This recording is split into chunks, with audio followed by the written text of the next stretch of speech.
वसुदेवं सुतं देवं कंस चाणूरमर्दनम देवकी परमानंदम कृष्णम वंदे जगद्गुरु। जय श्री कृष्ण। मित्रों, सादर प्रणाम। लंबे गैप के बाद ये वीडियो बनाने जा रहे हैं। आज की वीडियो का टॉपिक है लॉ ऑफ अट्रैक्शन के बारे में। अगर ये कहा जाए कि जो चाहोगे सो पाओगे, तो ये सरासर झूठ है। ये बिल्कुल बेबुनियाद है ये वाली बात। आज का यूथ, जो युवा पीढ़ी है, वो ये चाहती है कम संघर्ष में, कम मेहनत में जल्दी जीवन के अंदर सुख सुविधाएं जुट जाएं और अपना मनचाहा जीवन जिएं। तो उस वजह से बाजार के अंदर तरह तरह की चीज़ें परोसी जाती हैं, तरह तरह के कोर्सेज बताए जाते हैं। लेकिन ऐसे कोर्सेज से, ऐसे भ्रामक प्रचार से जीवन की सच्चाई पता नहीं चलती। तो आज की इस वीडियो में मैं बताऊंगा लॉ ऑफ अट्रैक्शन के नाम पर ये वाली बात बोलनी कि जो चाहोगे सो पाओगे। कोई 97,000, कोई 97 रुपीज़ के अंदर कोर्स करवा रहा है, कोई 99 रुपीज़ के अंदर कोर्स करवा रहा है, कोई 499 में करवा रहा है, कोई 599 रुपीज़ में करवा रहा है। वॉट एवर, मैं किसी इंडिविजुअल के ऊपर, किसी ऑर्गेनाइजेशन के ऊपर कोई निशाना नहीं साधूंगा, किसी का कोई नाम नहीं लूँगा। लेकिन बाजार के अंदर चल रहे इस भ्रामक प्रचार के बारे में अपनी राय जरूर रखूंगा। देखिए, जीवन में चाहने से कुछ नहीं मिलता।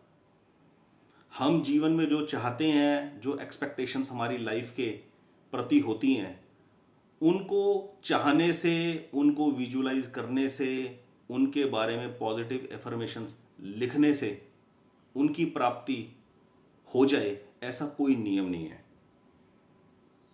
हमारा ये जन्म जो है वो ईश्वर की कृपा से हुआ है, ईश्वर की मर्जी से हुआ है, किसी विधान के तहत हुआ है। परम शक्ति परमात्मा, जो मैंने संत महापुरुषों से सुना है, पुस्तकों में पढ़ा है, वो ये है कि भगवान हमारी इच्छा पूरी नहीं करते, भगवान हमें इच्छा से रहित होता देखना चाहते हैं। जिस लेवल पे हमारा जन्म होता है, ईश्वरी शक्ति ये चाहती है कि हम उस लेवल से ऊपर उठें, उससे नीचे को ना आए।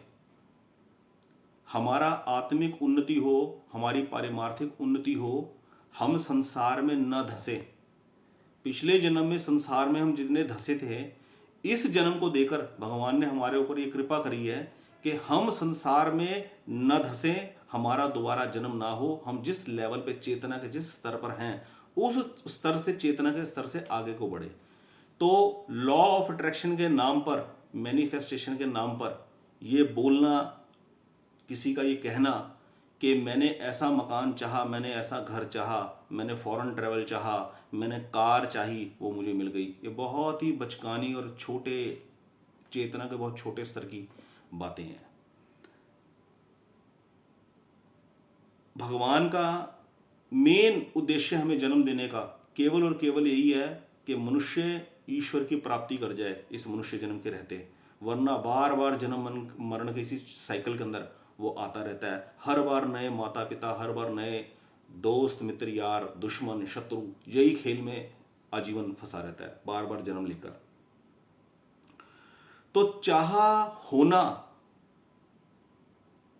बहुत छोटे लेवल की बात है, बहुत छोटे दर्जे की बात है, कोई चाह का होना।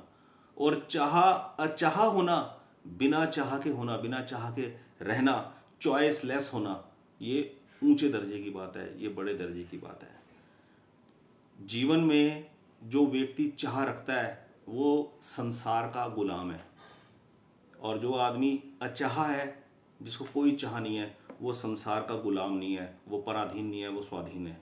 ऐसा मैंने संत महापुरुषों से जाना है, सुना है, और मैं उसको सीखने का प्रयास कर रहा हूँ।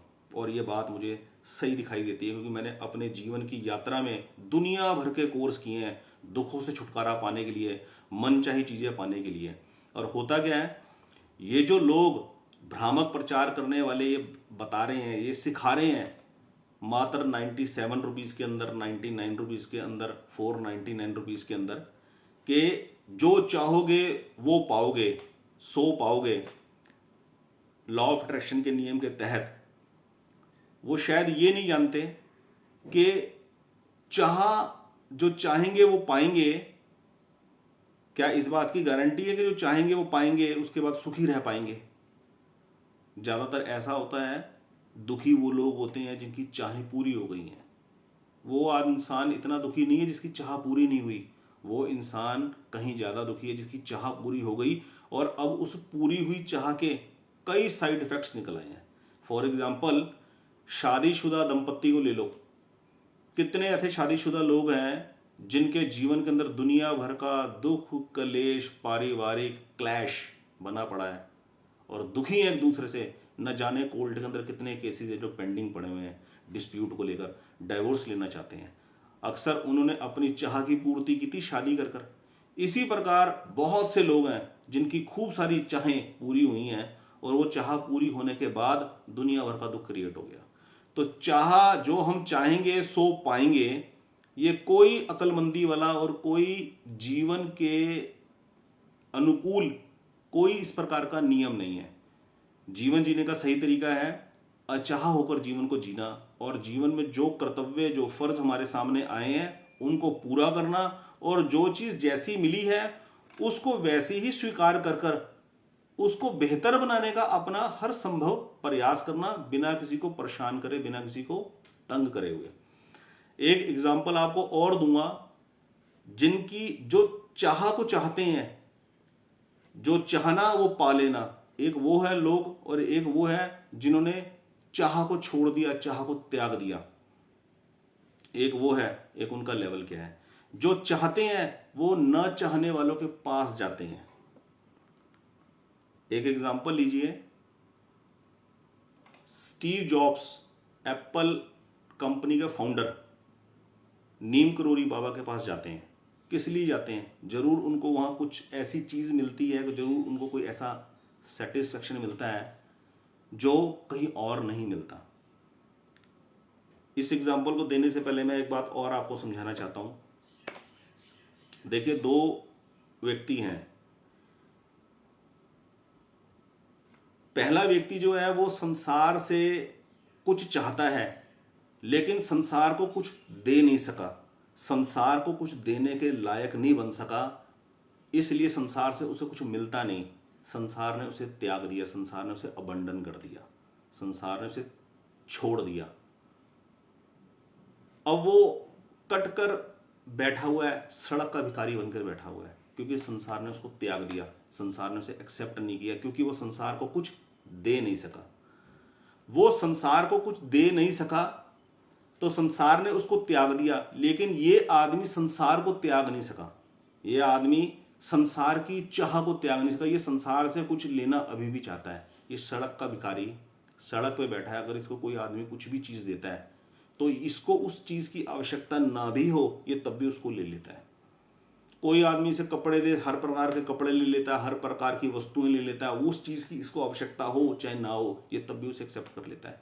इसलिए ये भिखारी का जीवन जी रहा है। अब ठीक इसके बराबर में एक दूसरा आदमी है, वो ये अनुभव करता है अपने जीवन के अंदर कि मैं संसार को कुछ देने लायक नहीं बन सका, तो संसार ने मुझे एक्सेप्ट नहीं किया। मैं संसार का कुछ भला नहीं कर सका, संसार को कुछ देने लायक नहीं बन सका, तो संसार ने मुझे त्याग दिया। तो ये कहता, यदि मैं संसार को कुछ नहीं दे सका तो संसार ने मुझे क्या दे दिया? संसार भी मुझे कुछ नहीं दे सका तो मैंने भी संसार को त्याग दिया। तो इसने भी ये ठान ली कि मैं भी अब संसार से कुछ नहीं लूंगा, संसार से कुछ भी चीज नहीं लूंगा, कुछ एक्सेप्ट नहीं करूंगा। ये व्यक्ति आगे चलकर संत, महापुरुष, साधु बन गया। जो ये सोचता है कि मैं संसार को कुछ नहीं दे सका, मैं संसार की कोई सेवा नहीं कर सका, तो अब मैं संसार से भी कोई सेवा लूंगा नहीं, कुछ नहीं लूंगा, केवल अपने जीवन निर्वाह के लिए एक वक्त का भोजन लूंगा, वो भी अगर कोई देने आ जाएगा तो एक्सेप्ट कर लूंगा, कोई देने नहीं आएगा तो नहीं एक्सेप्ट करूंगा। भगवान की मर्जी, अगर उसने शरीर को रखना है तो रख ले, खत्म होता है तो खत्म हो जाए। इस प्रकार का सन्यासी जीवन जीने वाले एक जीवंत उदाहरण है स्वामी प्रेमानंद जी महाराज वृंदावन के अंदर इस वक्त, जो रोजाना एकांतिक वार्तालाप करते हैं, खूब नाम जपवा रहे हैं लोगों को भगवान का। ठीक है, अभी उन महापुरुषों के पास फिल्म इंडस्ट्री की एक्ट्रेस हेमा मालिनी गई थी लोकसभा चुनाव से पहले उनसे आशीर्वाद लेने के लिए कि वो लोकसभा के चुनाव में खड़ी हुई हैं उस जगह से, मथुरा से, तो उनको उनका आशीर्वाद मिल जाए। देखिए कॉम्बिनेशन, देखिए संसार के अंदर अपनी चाह की पूर्ति करने वाले हेमा मालिनी लोकसभा का चुनाव पहले भी जीत चुकी है, पहले भी सांसद रह चुकी हैं, और अब वो फिर चाहती हैं कि लोकसभा के चुनाव में मेरी जीत हो, इसलिए वो वहां आशीर्वाद प्राप्त करने गई हैं। एक चाह पूरी करने वाला इंसान अचाह रखने वाले इंसान के पास जाता है, वहां जाता है। क्यों? क्योंकि चाह रखने वाले इंसान से अचाह वाले का जो कॉन्शियसनेस लेवल होता है, जो उसकी चेतना का स्तर होता है, उससे कहीं ऊपर होता है, कहीं ऊपर, जो किसी भी प्रकार की कोई चाह नहीं रखते। तो ये जो भ्रामक प्रचार है ना, लॉ ऑफ अट्रैक्शन के नाम पर, मैनिफेस्टेशन के नाम पर, जो चाहो वो पाओ, ये बिल्कुल भ्रामक है। ये आज की युवा पीढ़ी को बिल्कुल धोखे में रखने वाली बात है। जीवन में कभी भी चाह को रखकर एफर्ट्स नहीं किया जाता, एफर्ट्स किया जाता है एज यूजुअल, अपने फर्ज के मुताबिक। जैसे जैसे आयु बढ़ती है, अपना जो कर्तव्य कर्म है उस कर्तव्य कर्म के हिसाब से कर्म करते चले जाओ, बस मेहनत करते चले जाओ, जो रिजल्ट आएगा उस रिजल्ट को एक्सेप्ट करते जाओ, बस। किसी भी प्रकार की कोई कंट्रोवर्सी क्रिएट करने की कोई जरूरत नहीं है, बस ये मेथड है, सिंपल। ठीक है, तो जो चाहोगे वो पाओगे, बिल्कुल गलत है। जो चाहोगे उस पर ध्यान केंद्रित रखोगे बार बार, तो वो बिल्कुल भी नहीं पाओगे। और जो चाहोगे नहीं, जो सोचोगे भी नहीं, वो सब कुछ पा जाओगे। ये मैंने अपने जीवन का खुद अनुभव देखा है। और हम जो चाहते हैं ना, वो मिलने के बावजूद भी हम बहुत दुखी होते हैं कई बार। ये मेरा अपना प्रैक्टिकल एक्सपीरियंस है, मैंने खुद भोगा है इस चीज को अपने जीवन के अंदर। अपने लाइफ के एक्सपीरियंसेस में इसी प्रकार वीडियो के माध्यम से आपके साथ शेयर करूंगा, और कोशिश करूंगा अपनी बात को और बेहतर ढंग से वीडियो के माध्यम से आप तक पहुंचाने के लिए। जीवन में हर चीज का रास्ता निकल जाएगा, हर चीज का रास्ता निकल जाएगा। टोटल डिपेंडेंसी अपने इष्ट देव के ऊपर रखो, अपने ईश्वर के ऊपर रखो, अपने भगवान के ऊपर रखो। आज की इस वीडियो में सिर्फ इतना ही। जय श्री कृष्ण।